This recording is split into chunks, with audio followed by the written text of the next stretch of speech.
क्या जर्नल और ओबीसी गरीब नहीं होता है? अरे भाई जो आप कभी इस पर बात करते हैं? मैं एक मिनट आ रहा हूं। मैं शहजाद पूनावाला को इन कराना चाहता हूं क्योंकि सरकार की भूमिका इस वक्त बहुत महत्वपूर्ण है। शहजाद पूनावाला, आज जेपी नड्डा जी ने और जितेंद्र सिंह जी ने बातचीत की है सीजेपी के लीडर से। अब उनका जो रिप्लाई आया वो कह रहे हैं कि धर्मेंद्र प्रधान के इस्तीफे से कम पे कुछ भी नहीं बात बनेगी। उड़ीसा में अब आप क्या कहेंगे, कहां ये आंदोलन किस तरफ बढ़ चला है? शहजाद पूनावाला, एक मिनट रुक जाइए Ajay ji, one second. Shehzad Poonawalla respond कर रहे हैं जी। मुझे हर्ष में मेरा एक छोटा भाई नज़र आता है, तो मैं सबसे पहले आपके माध्यम से डायरेक्ट हर्ष से बताना चाहता हूं, क्योंकि वो दिल्ली एनसीआर में ही लगता है, मुझे लग रहा है कि आपके स्टूडियो में है। हर्ष भाई, इस शो के बाद मैं गेस्ट कोऑर्डिनेशन और राम भाई से आपका नंबर लूँगा। हाँ, मेरी ज़्यादा हैसियत तो नहीं है, परंतु आपके जो भी विषय है उसको समझ के, सुन के और अपने सांसदों तक, ताकि जब भी संसद में चर्चा हो, आपकी संतुष्टि के हिसाब से आपके जो भी विषय है उसको हम लोग पूरी तरह से रिप्रेजेंट करने का ईमानदार प्रयास करेंगे। और हर्ष भाई, हो सकता है कुछ कमी भी रह जाए, परंतु हमारा लगातार संवाद रहेगा। मैं इस शो के बाद आपको मेरा व्हाट्सएप नंबर भी दूंगा और आप मेरे घर भी आइए, एक बार चाय भी साथ में पियेंगे।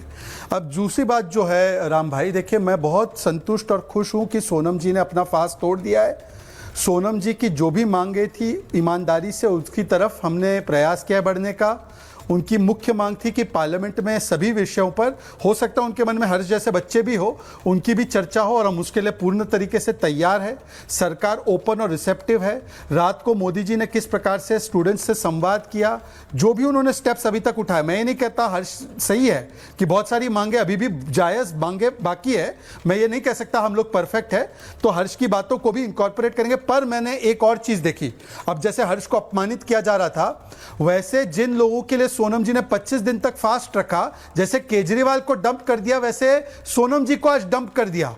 और राहुल गांधी तो सुबह से सोनम वांगचुक को गाली निकाल रहे हैं कि इसने मेरा क्रेडिट ले लिया। तो सोनम जी की पत्नी को कहना पड़ा कि ये इनसिंसियर लोग हैं, ऐसा मत कीजिए। और अब तो आम आदमी पार्टी, कांग्रेस, समाजवादी, ये सब क्रेडिट की लड़ाई में लगे हुए हैं। मैं इसमें नहीं घुसना चाहता हूं। हमारी सरकार बहुत ही ज्यादा संवेदनशील है, रिसेप्टिव है। हर्ष जैसे स्टूडेंट्स हो, बाकी स्टूडेंट्स हो, इन सभी की बातचीत को हम पार्लियामेंट में पहुंचाना चाहते हैं, और उत्तम से उत्तम, और जो चीजें छूट भी गई है, जो भी उनके विषय है, उसको भी हम इनकॉर्पोरेट करेंगे। मेरा हाथ जोड़कर निवेदन है सभी पॉलिटिकल पार्टी से, चलिए पार्लियामेंट हर्ष की आवाज को उठाए, स्टूडेंट की आवाज को उठाए। आप क्रेडिट ले लो। राम भाई, मैं लिख के दे देता हूं कांग्रेस का पूरा क्रेडिट, आम आदमी पार्टी का पूरा क्रेडिट मैं लिख के दे देता हूं, आप ब्रेकिंग न्यूज चला दो जी। अब चिराग सेठी इस पर रिस्पॉन्ड करना चाहते हैं। चिराग जी। हर्ष भाई, आप एक छोटे भाई है हमारे, मुझे पता नहीं कितने लोगों ने यहाँ पे पीएमटी दिया है। मैं जब था 12th के बाद, मैंने ऑल इंडिया पीएमटी दिया था 2 साल कोचिंग करके, तो मैं समझ रहा हूँ कि तुम्हारा कितना दर्द है। पर यह भी समझना पड़ेगा कि अकाउंटेबिलिटी फिक्स करनी पड़ेगी। 21 में पेपर लीक हुआ, 24 में लीक हुआ, 26 में, 24 में आप खुद कह रहे हो, आप 24 में खुद कह रहे हो कि पेपर लीक हुआ। मंच पे क्यों नहीं बुलाया? ठीक है, 24 में लीक हुआ। मंच पे क्यों नहीं बुलाया? जिस आदमी को इन्होंने मुख्य आरोपी बनाया था, कल इन्होंने, सीबीआई ने बोल दिया उसके खिलाफ। अरे भाई, मंच पे बुला देते ना, अपने कॉकरोच के मंच पे बुलाओ ना, जंतर मंतर पे। जनता पार्टी का बनते हैं। और ये लोग इतने दोगले लोग हैं, इनको जब अरे जंतर मंतर पे मंच पे बुलाओ राम भाई, उनको जंतर मंतर पे बुलाने की आज्ञा दो उनको। मैं चाहता हूं हर्ष को बोलने का मौका मिले जंतर मंतर में। ये ऑर्डिनेंस लेके आते हैं, जब जीएनसीडीडी लेके आए थे तो ऑर्डिनेंस जंतर मंतर पे हर्ष को बोलने का अधिकार मिले के लिए। अरे महबूबा मुफ्ती बोल सकती है। सारे विधायक अपने जितने सांसद है सब तोड़ लिए, पर अब तुम्हारे भविष्य की, अरे हमारा 2/3 छोड़ दो, बकवास करेंगे। अरे तुम्हारे राम भाई, ये चिराग से कमिटमेंट लो कि कल हर्ष को मंच दे देंगे, लेंगे।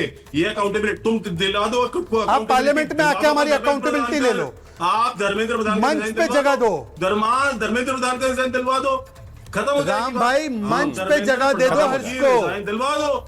अरे आप अपनी राम भाई कमिटमेंट ले लो इनसे कि मंच पे बोल देंगे हर्ष को। मुझे 2 पॉइंट रेज करने, मुझे 2 पॉइंट रेज करने, मैं बस जिस 1 मिनट में 2 पॉइंट रेज करने हैं चिराग। जिस व्यक्ति ने 26 दिन तक अपनी जिंदगी दांव पर लगाई, उसके केवल 1 कप भी नहीं, 2 घूंट जूस पीने से उसको बोल दिया गया कि ये उनका आंदोलन नहीं है।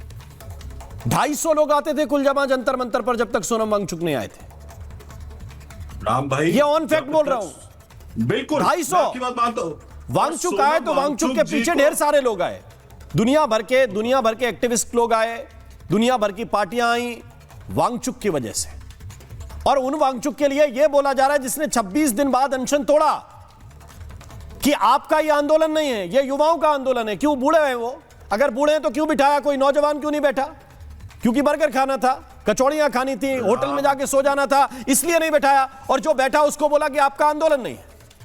राम भाई 18 दिन वो आदमी जब था फंगर स्ट्राइक पे, तो उनको जब किडनैप किया गया था तो भी सवाल पूछना चाहिए था ये वाला कि उनको ऐसे किडनैप करके क्यों लेके गए थे वहां से? किडनैप अस्पताल लेकर गए थे क्योंकि वहां पर बैठे हुए लोग चाहते थे कि वहीं समाधि बन जाए वांगचुक की। ये क्यों नहीं बोलते चिराग सेठी? वहां पे वो चाहते थे कि वहीं पे बन जाए, समाधि वहीं बना दो जंतर मंतर पर। अरे 18 दिन से जिस आदमी ने नहीं खाया है, आप अल्टरनेट स्ट्राइक पे चले जाते, आप अल्टरनेट स्ट्राइक पे चले जाते। हमने हंगर स्ट्राइक देखी है भाई, हमने अन्ना का आंदोलन भी कवर किया है, अन्ना के आंदोलन का क्रेडिट लेने वालों को भी देखा है, और सीजेपी को भी अब देख लिया कि वांगचुक ने अनशन किया और वांगचुक को बोल दिया तुम्हारा आंदोलन नहीं है। अरे आपने ऐसे निर्लज लोग भाजपा जैसे नहीं देखे होंगे जिन्होंने 30 दिन कुछ नहीं बोला। जैसे ही 20 तारीख को लोग अब मैं ये पूछ रहा हूं कि सोनम वांगचुक अब इस लायक नहीं बचे कि वो मुद्दा उठा सके। सोनम वांगचुक जी का पूरा सम्मान क्या है, सम्मान? उन्हीं की वजह से आज ये चल रहा है। ये सम्मान है कि आपका आंदोलन नहीं है।